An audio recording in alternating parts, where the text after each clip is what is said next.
Thanksgiving is a time of year when people sit in reflection upon wonderful memories of days gone by. It is a time of rejoicing, of celebration, of reestablishing the bonds of friendship and family.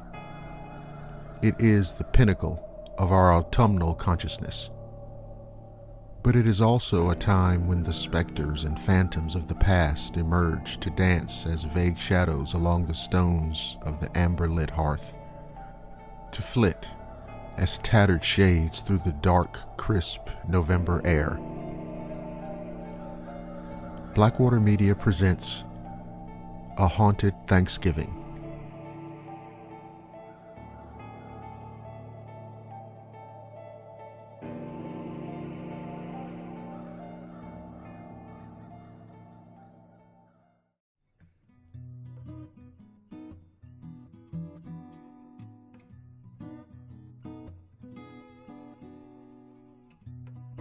Growing up, one of the cool things about the holiday season was that there was always a creepy element to it, especially at Thanksgiving. I've mentioned it before. I talked about it in another story that my mother is from Waycross, Georgia, which is extreme South Georgia, right up against the Okefenokee Swamp.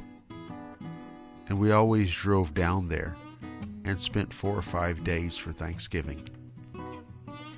Now, yes, of course, I have fond memories of movies, football games, the scent of burning leaves. It was always a chance to reconnect with my past, my roots. People would drop by and reminisce and tell stories of times long gone.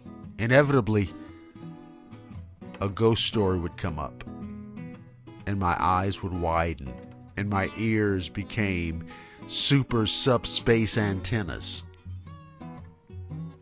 At some point, I heard this word, Haint, and I couldn't make heads or tails of it.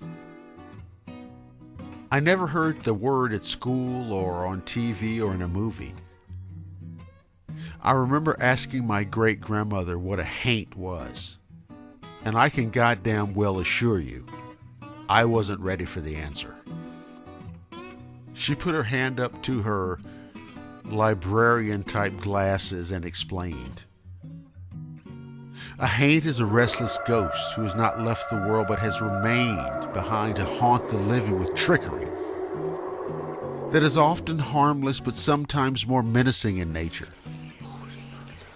She said that they often frequented isolated, forgotten, desolate places, back roads, abandoned buildings, and the deepest, darkest regions of the swamps.